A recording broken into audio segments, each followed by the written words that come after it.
आज का जो ये वीडियो एक स्पेशल वीडियो है। रीजन बीइंग, इस वीडियो को बनाने के लिए बहुत सारी रिसर्च करनी पड़ी है और बहुत सारी रिसर्च के बाद मुझे ऐसा पर्सनली फील हुआ कि ये रिसर्च आपके साथ जरूर शेयर करनी चाहिए। अगर आप लोग ऑप्शंस के अंदर ट्रेड करते हैं एंड खासकर आप हो सकता है इस वीडियो पर इसलिए आए हो कि आप स्टॉक्स में कैसे ऑप्शन ट्रेडिंग होती है ये सीखना चाहते हैं, ये वीडियो बहुत ही ज्यादा कमाल की होने वाली है। मैं आपको पहले बोल पा रहा हूं, इतने एक्साइटमेंट से बोल पा रहा हूं बिकॉज जो आज मैं आपको दिखाऊंगा उसे देखने के बाद आपको ऐसा लगेगा कि हमें बहुत वैल्यूएबल इंफॉर्मेशन आज मिल गई है, कुछ ऐसा मिल गया जो आपके लिटरली बहुत ज्यादा काम आएगा। सो मैं स्ट्रेट अवे अपने स्क्रीन पर जाऊंगा और आपको एक एक करके ऐसे कॉन्सेप्ट्स बताऊंगा जो आपको बहुत ही ज्यादा वैल्यूएबल लगने वाले, जैसे मैंने बोला।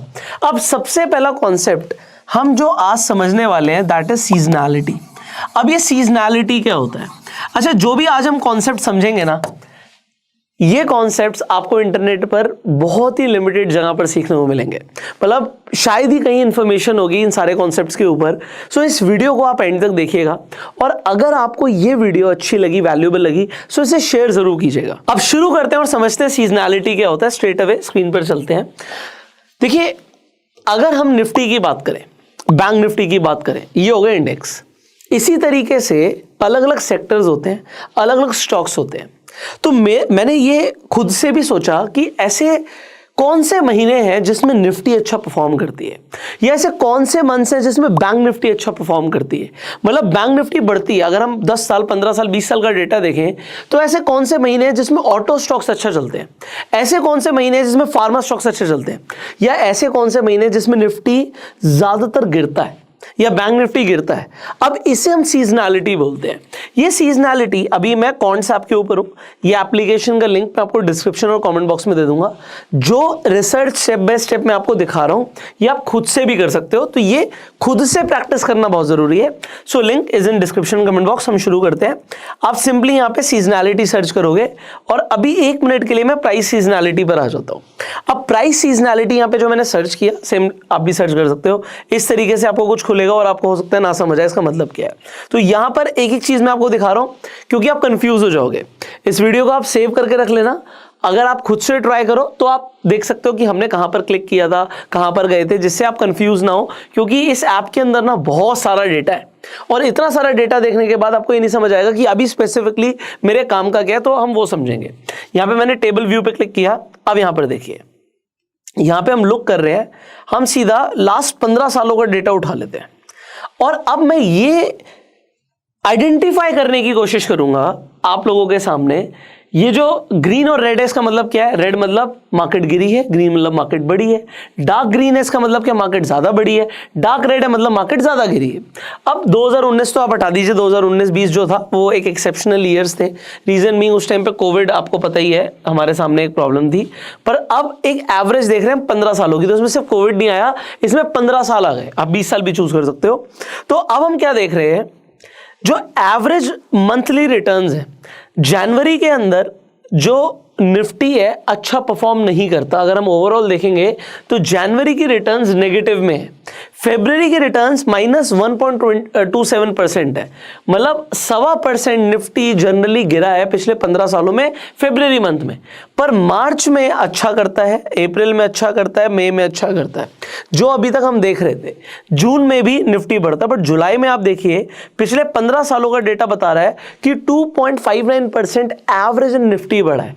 अगर मैं आपको, अगर 15 साल बहुत ज्यादा हो गए, हम 10 साल ले लेते हैं, तो अगर आप 10 साल का डेटा उठाओगे तो 10 साल में ये नंबर और भी ज्यादा बढ़ गया। आपको दिख रहा है 3.58% एवरेज रिटर्न्स है निफ्टी के। तो निफ्टी पूरे साल में जो बढ़ता है वो एक अलग है, पर एवरेज जुलाई में 3.5% बढ़ता है, जो कि जून में 1% से कम है। सो आज जब मैं ये वीडियो बना रहा हूं, मैं जून में बना रहा हूं, तो हमारे लिए हमेशा ये जानना जरूरी होता है कि नेक्स्ट मंथ क्या हो सकता है। ऐसा नहीं कि ऐसा ही होगा, ऐसा पिछले 10 सालों का डेटा मुझे बता रहा है कि एवरेज रिटर्न जो है 3.5% है।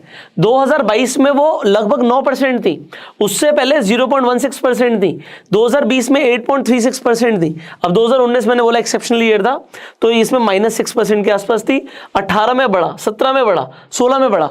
तो हर साल ये देख के हमें एक सीजनैलिटी का कॉन्सेप्ट समझना है।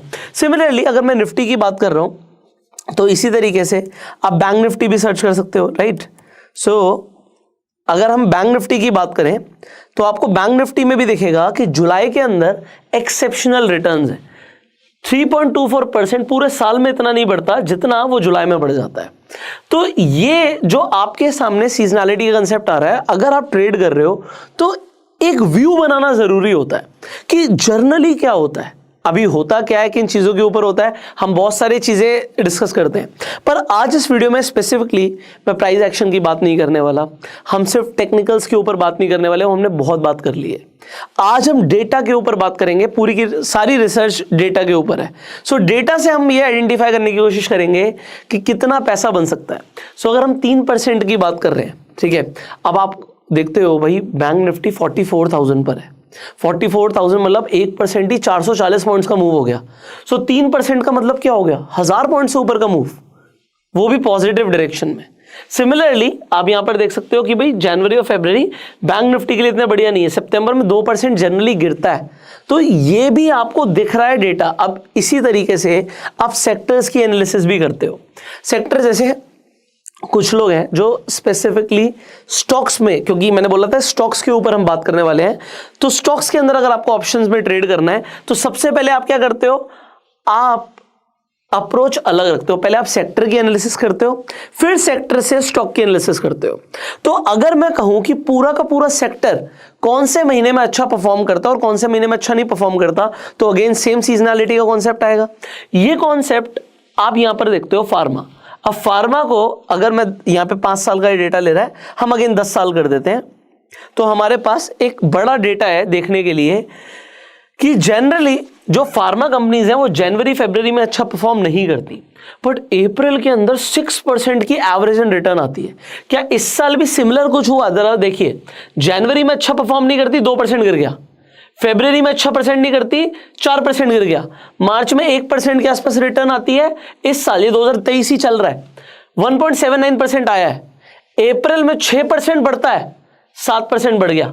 मई में गिरता है, ऑल्दो बढ़ा है, और जून के अंदर ये 3% के आसपास बढ़ता है, 4.77% बढ़ गया।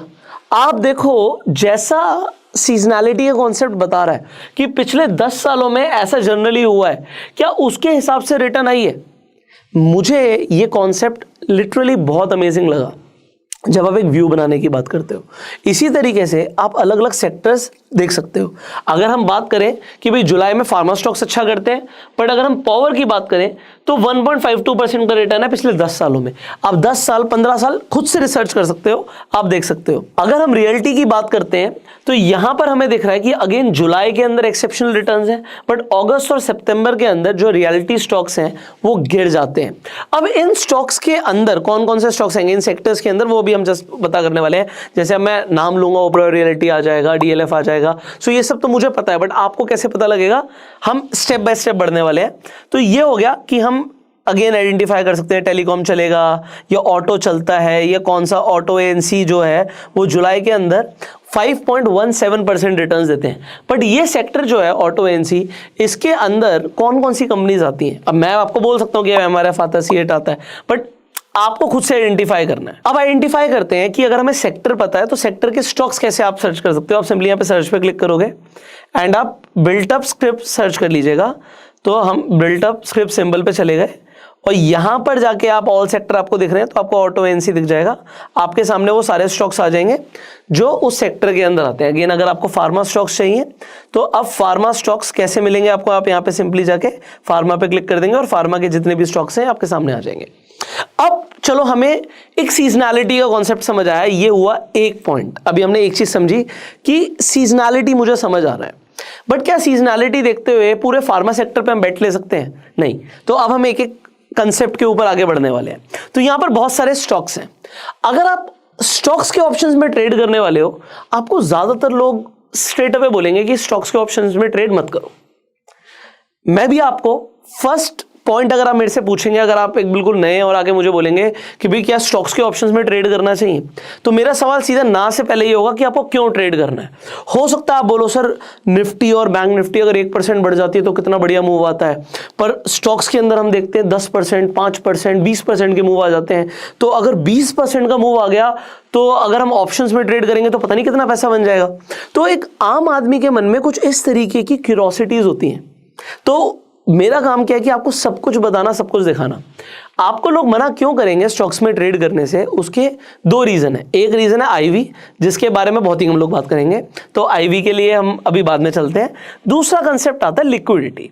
अब ये लिक्विडिटी क्या चीज होती है भाई? अगर आपने कोई स्टॉक के अंदर ट्रेड ले लिया और मैं कहता हूं जी आपका 1 लाख रुपए का प्रॉफिट भी हो गया, पर 1 लाख रुपए के प्रॉफिट में आपका प्रॉफिट बुक ही नहीं होगा। बुक क्यों नहीं होगा? क्योंकि उस टाइम पे वो सौदा कटेगा ही नहीं। सौदा आप जब लेते हो, जब आपने बाय किया तो कोई सेलर था, जब आप बेचने जाओगे, ठीक है, तो आपने खरीद रखा है, now you are already a buyer. अब वो सेलर भी चाहता हो ना एग्जीक्यूट करना, तो सेलर और बायर अगर नहीं होंगे तो इसे बोलते हैं लिक्विडिटी का कम होना। आप स्टॉक्स के अंदर अगर देखोगे तो कई सारे ऐसे स्टॉक्स हैं जिसमें लिक्विडिटी बहुत कम है। तो अगेन हमने लिक्विडिटी फाइंडर पे, हम यहाँ पे गए थे, हमने सर्च किया था लिक्विडिटी फाइंडर, मैंने आपके सामने लिखा था, मैं दोबारा से लिख रहा हूँ क्योंकि आप इसे खुद देख पाओगे।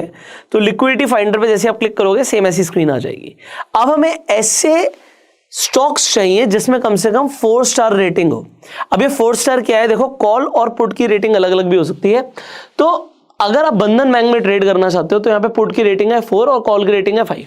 आप इस स्टॉक के अंदर ट्रेड कर सकते हो। लिक्विडिटी के इतने ज्यादा इश्यूज नहीं है। लिक्विडिटी में एक प्रॉब्लम और होती है, आप खरीदना चाहते हो 120 में कि भाई मैं 120 में खरीदूंगा, बट आपको सेलर बोलेगा जी नहीं मैं तो 125 में बेचूंगा, तो आपको 125 में खरीदना पड़ता है। तो ये लिक्विडिटी क्रंचेस की वजह से होता है। तो जो आस्क और बिड का प्राइस में डिफरेंस होता है ना, वो लिक्विडिटी क्रंच की वजह से होता है। इसीलिए ऐसे स्टॉक्स के अंदर ट्रेड कीजिए जिसके अंदर हाईली लिक्विडिटी हो। ये आप यहां से सर्च कर सकते हो। सो आप अपनी एनालिसिस डेफिनेटली कर सकते हो। तो आप क्या क्या एनालिसिस कर सकते हो? एक, आपने सबसे पहले एनालिसिस करी सेक्टर की, कौन से मंथ में कौन सा सेक्टर अच्छा चलता है और कौन सा सेक्टर गिरता है। तो इससे क्या होगा, अगर आप ऑप्शंस में ट्रेड करते हो तो आप कॉल और पुट दोनों के लिए, मतलब एक बिगिनर के लिए मैं ऐसा बोल रहा हूं कि लोग सिंपली समझते हैं कि अगर प्राइस बढ़ेगा तो मैं कॉल खरीद सकता हूं, बट ऐसा करना नहीं है स्पेसिफिकली। बहुत सारी और भी चीजें हैं, उसका रीजन भी बताऊंगा मैं क्यों नहीं करना। तो मैंने बोला था आईवी के ऊपर बहुत कम लोग बात करते हैं। उसका रीजन क्या होता है? जो एम्प्लॉयड वॉलेटिलिटी आपको निफ्टी और बैंक निफ्टी में मिलती है वो स्टॉक्स में नहीं मिलेगी। स्टॉक्स में हमेशा ज्यादा होती है, क्योंकि स्टॉक्स में एक बड़ा मोमेंटम आने की प्रोबेबिलिटी ज्यादा होती है। इसीलिए जो सेलर है वो थोड़ा हाई आईवी पे जाके माल बेचता। अभी स्टॉक है 852 पे, 852 पे। अब अगर ये 862 जाएगा तो ये मेरा ब्रेक इवन होगा एक्सपायरी तक, मतलब 1.2% स्टॉक को बढ़ना ही होगा। अगर इतना नहीं बढ़ता तो मुझे कुछ खास प्रॉफिट ही नहीं होगा। प्रॉफिट होगा 162 के बाद। अब ये समझना जरूरी है कि इसमें आपके लिए मिनिमम डिमांड है। अगर आप एट द मनी ऑप्शन खरीद रहे हो तो स्टॉक को 1.2% बढ़ना ही होगा। अगर ये नहीं बढ़ेगा तो लॉस हो जाएगा, अगर ये बढ़ेगा तो फिर आपको अनलिमिटेड प्रॉफिट भी हो सकता है, क्योंकि अगर आपने ऑप्शन खरीदा है। मैं ये क्यों बता रहा हूं, क्योंकि कई सारे लोग क्या कहेंगे जी हम जुलाई का खरीद लेंगे, बट अगर आप अगले मंथ का ऑप्शन खरीदोगे, आपने सोचा भाई लुपिन है, लुपिन फार्मा का स्टॉक है, फार्मा जुलाई में बढ़ता है और मैंने जुलाई का ऑप्शन अभी से खरीद लिया, तो आपको ये समझना पड़ेगा कि अगर आपने सिंपली नेक्ड कॉल ऑप्शन खरीदा है तो आप यहां पर हो अभी, बट स्टॉक को 3.7% बढ़ना पड़ेगा एक्सपायरी तक, तभी आपको प्रॉफिट होगा। हाँ, आप कहोगे भाई मैं एक्सपायरी तक क्यों रुकूंगा, मैं पहले निकल जाऊंगा, वो अलग बात है।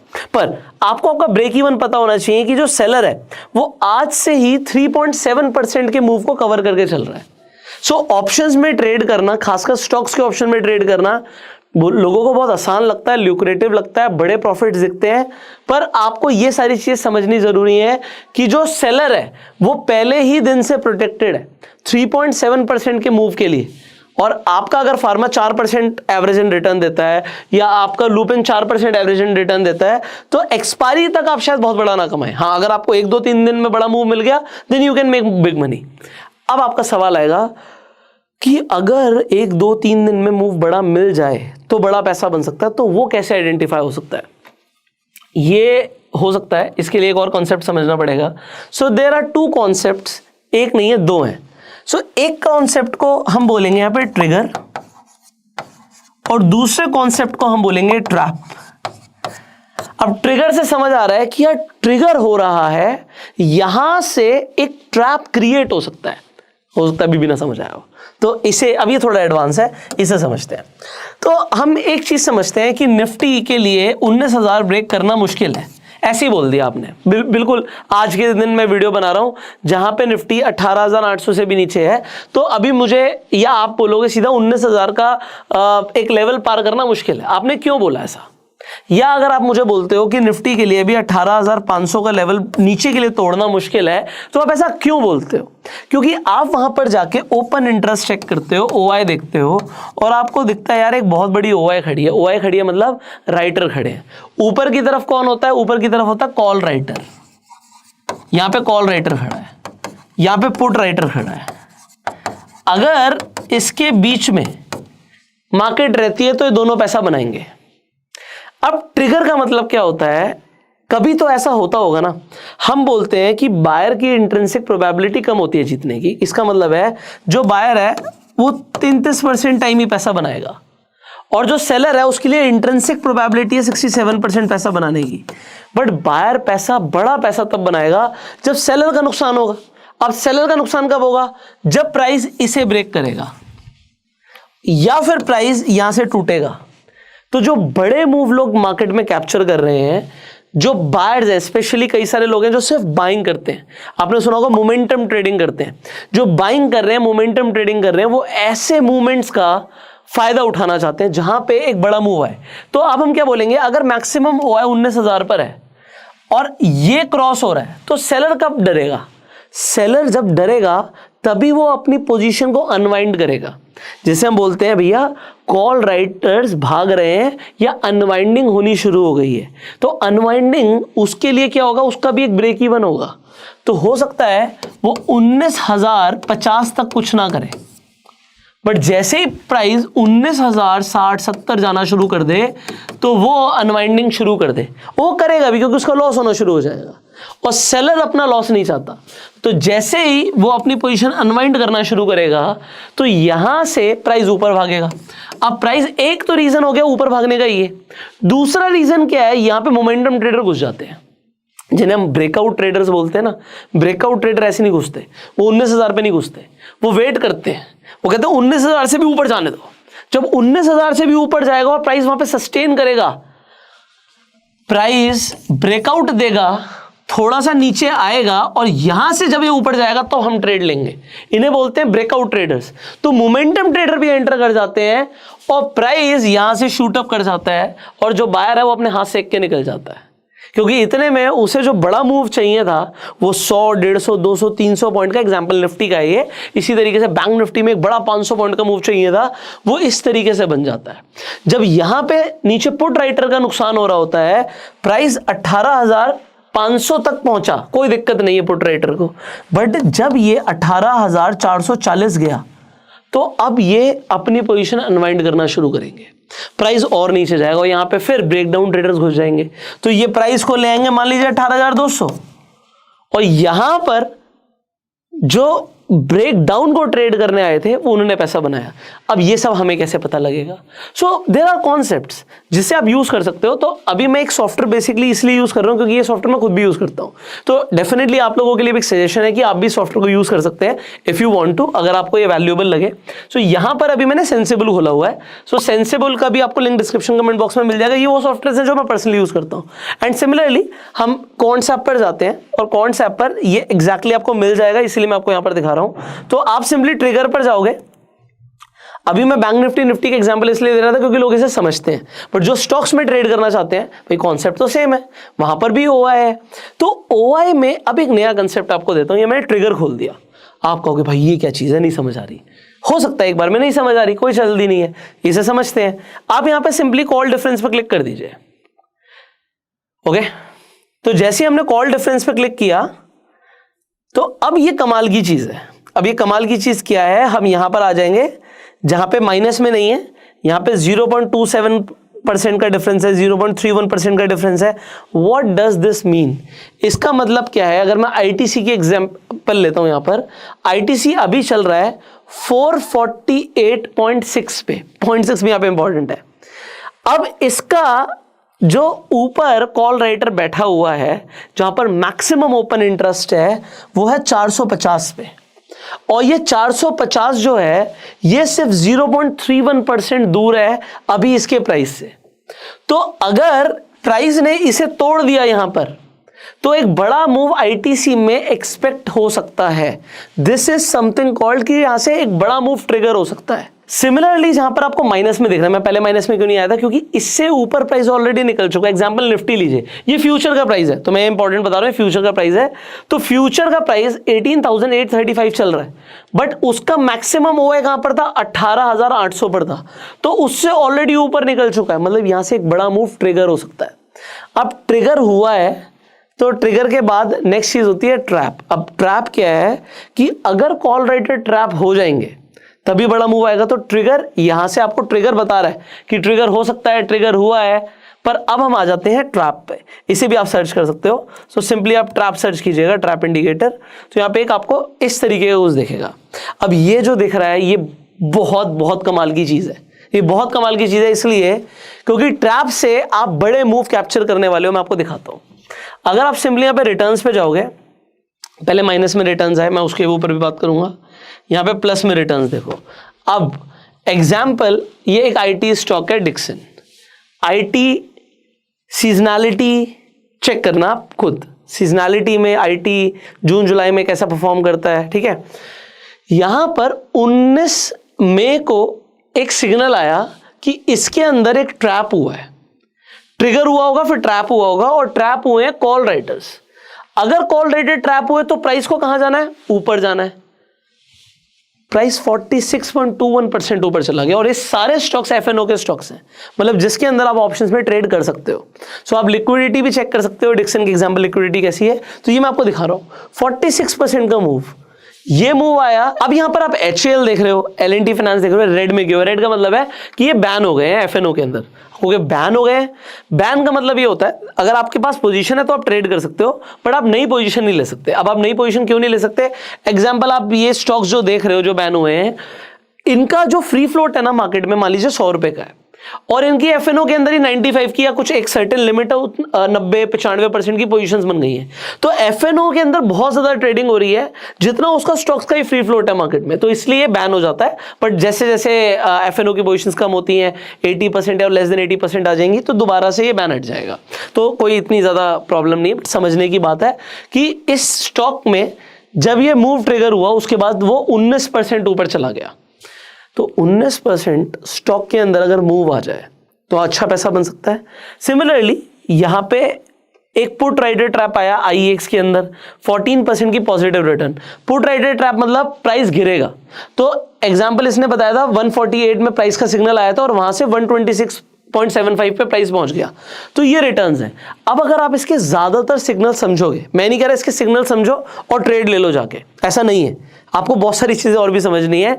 तो अगर आप ज्यादातर स्टॉक्स के रिटर्न देखोगे तो ये 5%, 6%, 7%, 4% स्टॉक्स के अंदर ये अच्छे मूव होते हैं, और ये आपको एग्जिट भी दे देता है। जैसे इसने JSW स्टील के अंदर बोला कि भाई 2.45% की रिटर्न पे इसने एग्जिट करा दिया, कि इसके बाद अब ट्रैप हट गया है, तो ये आपको दिख जाएगा। मैं आप उसमें सारी चीजें समझाने की कोशिश करूंगा। सिमिलरली ज्यादातर में आपने देखा, यहाँ पे आप स्क्रॉल डाउन की तरफ देखोगे तो ज्यादातर में पॉजिटिव रिटर्न्स थे, और कई सारे ऐसे स्टॉक्स हैं जहां पर ये ट्रैप इंडिकेटर काम नहीं भी करता। अब हम क्या चाहते हैं? हम ये चाहते हैं कि भाई जहां पे ट्रैप इंडिकेटर ने इतना बढ़िया काम किया, हम इसके अकॉर्डिंग एक अच्छा ट्रेड ले लें। तो पहली चीज मैं अगेन बोलूंगा, अगर आपका सीजनैलिटी के हिसाब से सेक्टर मूविंग है उस मंथ के अकॉर्डिंग, और फिर आपको उसी सेक्टर का कुछ ना कुछ स्टॉक मिल रहा है, तो इसके लिए थोड़ी सी रिसर्च खुद से करो। जैसे ये एक ऑफिस में मेरे एक लड़का है, उसने खुद से, उसकी हैंडराइटिंग है ये, तो उसने खुद से ये सब रिसर्च करी। जैसे फार्मा अच्छा जाएगा, फार्मा में उसने स्टॉक्स के नाम लिखे जिनमें लिक्विडिटी है, उसने 3, 4, 5 अलग अलग लिख दिया कि भाई जिसमें क्या क्या लिक्विडिटी है। उसके बाद सीमेंट में कौन सा स्टॉक है, FMCG में कौन से स्टॉक्स हैं, ये बेसिकली वो स्टॉक्स हैं जो उसने आइडेंटिफाई किया इस महीने में चल सकते हैं। तो इस तरीके की rough research you can also do. अब आपको क्या देखना है, लिक्विडिटी देख ली, स्टॉक देख लिया, उसके बाद एक और चीज देखनी होती है। ये ट्रैप बड़ा कमाल का है, बट ट्रैप के अंदर मैं आपको बस शॉर्ट में कुछ चीजें दिखाऊंगा। यहां पर आपको एक तो क्लियरली कॉल राइटिंग ट्रैप आएगा, इसी तरीके से आपको पुट राइटर्स का ट्रैप आएगा, यहां पे भी रिटर्न्स दिख रही हैं आपको। एक आपको जिनमें एग्जिट करा दी वो एग्जिट वाले स्टॉक्स आ जाएंगे, पुट राइटर ट्रैप के अंदर जो एग्जिट करा दी वो स्टॉक्स आ जाएंगे। सिमिलरली यहां पे प्रोबेबल बाय और प्रोबेबल सेल आएगा, मतलब ये सेम डेट का होगा। जैसे कि आज मैं ये वीडियो बना रहा हूं 22 तारीख को, तो 22 तारीख को खरीदारी के लिए 3 स्टॉक्स इन्होंने रिकमेंड करे हैं। अभी मूव इसका अगले दिन आपको पता लगेगा कि क्या रिटर्न आया है। आपको क्या सेम डे एंट्री लेनी है नहीं लेनी, ये भी एक बहुत बड़ा सवाल है। और प्रोबेबल सेल भी आपको ये दे देते हैं कि इन स्टॉक्स के अंदर आप चाहें तो यहां पे पुट राइटर ट्रैप हो गए हैं तो इसके अंदर आप ट्रेड ले सकते हैं। बट आपको ट्रेड कब लेना है, ये एक इंपॉर्टेंट क्वेश्चन है। ये तो आपके ऊपर है, बट मैं आपको एक और इंपॉर्टेंट चीज बताऊंगा जिसके बिना आपको ट्रेड नहीं लेनी चाहिए, and this is known as built up. तो हम अब बिल्टअप पे चलते हैं। Okay, so just give me a second. अब हम बेसिकली बिल्टअप पर आ गए हैं। आपको क्या सर्च करना है, यहाँ पे आप बिल्टअप पे जाके बिल्टअप स्क्रिप्ट सिंबल सर्च कर लेंगे। जब आप ये सर्च करेंगे तो कुछ ऐसा खुलेगा, यहाँ पर आपको सिंबल दिख रहा है, साइकिल दिख रहा है और फ्यूचर ओआई दिख रहा है। तो अगेन अगर एग्जांपल मैं फ्यूचर ओआई पे क्लिक करता हूँ, यहाँ पे बैंक निफ्टी खोल लिया, तो ये आपको क्या दिखाता है, यहाँ पे साइकिल आपको आइडेंटिफाई करना जरूरी है। बेसिकली 4 कलर्स हैं, ग्रीन, ब्लू, रेड और मस्टर्ड। अगर ग्रीन आया मतलब लॉन्ग पोजीशंस बनी है, प्राइस ऊपर जा सकता है। अगर ब्लू आया इसका मतलब है प्रॉफिट बुकिंग हुई है, प्राइस नीचे गया है बट प्रॉफिट बुकिंग हुई है, इसका मतलब ये नहीं है कि मंदी आ गई है, अभी भी तेजी की ही पोजीशन है ये भी। सिमिलरली अगर रेड आया मतलब शॉर्ट आया है, मस्टर्ड आया है इसका मतलब है प्रॉफिट बुकिंग आई है। प्रॉफिट बुकिंग में प्राइस तो ऊपर जाएगा, इससे आप यहाँ पे क्या बोलोगे, वो लॉन्ग अनवाइंडिंग है, ये शॉर्ट कवरिंग है। सो शॉर्ट कवरिंग में प्राइस ऊपर जाता है बट फिर से गिर जाता है और फिर से शॉर्ट आया था। अगर ये साइकिल हमें क्या चाहिए, अगर हम पिछले 20 दिनों की बात करें तो आपको 20 दिनों में ज्यादा क्या दिख रहा है, कि आपको ग्रीन ज्यादा दिख रहा है, रेड ज्यादा दिख रहा है। आप कहोगे ग्रीन ज्यादा दिख रहा है, ऐसे नहीं समझ आएगा, तो आप सिंपली साइकिल पे जाइए। आप साइकिल पे क्लिक कीजिए, यहाँ पे हम यहाँ पे जो अगर आप ऊपर पढ़ेंगे तो क्या क्या है, लुक बैक पीरियड। तो हम 20 दिनों की बात कर रहे हैं, 20 ट्रेडिंग डेज में क्या हुआ। मुझे साइकिल चाहिए लॉन्ग और लॉन्ग अनवाइंडिंग की, मतलब लॉन्ग हुआ हो या लॉन्ग अनवाइंडिंग हुई हो, 20 में से कम 10 बार हुई हो। तो अगर मैं 10 बार की बात करूं और यहां पे अप्लाई कर दूं तो क्या मुझे यहां पर बैंक निफ्टी दिख रहा है, हाँ मुझे बैंक निफ्टी दिख रहा है। अगर मैं कहूं नहीं यार 10 तो कम है, कम से कम 12 बार तो होनी चाहिए, तो 12 अगर बार मैं बात करूं तो मुझे यहां पर अभी भी बैंक निफ्टी दिख रहा है। तो बैंक निफ्टी में अगर आप ये देखोगे 22 जून जिस दिन मैं वीडियो बना रहा हूं, अगर प्राइस नीचे भी गया है 0.38% नीचे गया है, सो ये कौन सा कलर है, आप यहां पर कहोगे ये तो ब्लू कलर है। अगर ये ब्लू कलर है तो क्या ये मंदी है या तेजी है। अभी अगर आप ओवरऑल देखोगे तो ये बोल रहे हैं 20 में से 12 दिन ऐसे हैं जिन दिन लॉन्ग हुआ है, लॉन्ग अनवाइंडिंग हुई है, मतलब बैंक निफ्टी का ओवरऑल ट्रेंड पॉजिटिव है। अच्छा अभी मैं, आप देखो हमने चार्ट नहीं खोले, जब से ये वीडियो चल रही है हमने एक भी बार चार्ट नहीं खोला, हम सब कुछ डेटा ओरिएंटेड काम कर रहे हैं। सो डेटा के ऊपर भी ट्रेड लिया जा सकता है, आज ये समझाने की कोशिश मैं कर रहा हूं। और सिमिलरली ये सारे स्टॉक्स के लिए होता है। तो अगर मैं एसीसी की बात करूं कि भाई आज तो इसमें शॉर्ट आ गया, आज ये 0.86% गिर गया, बट क्या इसके अंदर मंदी की सिचुएशन आ गई है। अगर आपको यहां पर इंडिकेटर बोलेगा कि भैया पुट राइटर ट्रैप हुआ है, तो क्या आपको एंट्री लेनी है। आपको ओवरऑल दिख रहा नहीं यार इसमें तो तेजी चल रही है, तो इसमें आज आपको कोई, अगर आपने कॉल राइटर ट्रैप पे पोजीशन ली होती तो घबराने की जरूरत नहीं है। मैं दिखाता हूं, अगर हम ट्रैप पे जाएं और ट्रैप पर जाके एसीसी सर्च करें तो एसीसी पर मुझे पुट राइटर ट्रैप दिख रहा है। मैंने आपको बताया था ट्रैप आ सकता है, बट क्या, और ये प्रोबेबल सेल है, प्रोबेबल मतलब कंफर्म नहीं हुआ है अभी। तो क्या इसके अंदर आपको ट्रेड लेना है, आपको एक ओवरऑल ट्रेंड भी देखना है। ओवरऑल ट्रेंड देखना जरूरी है। इसका मतलब क्या है, हो सकता है एसीसी बढ़ता चला जा रहा हो और एक दिन गिरा अचानक से, तो इसने बोला ट्रैप हो गया।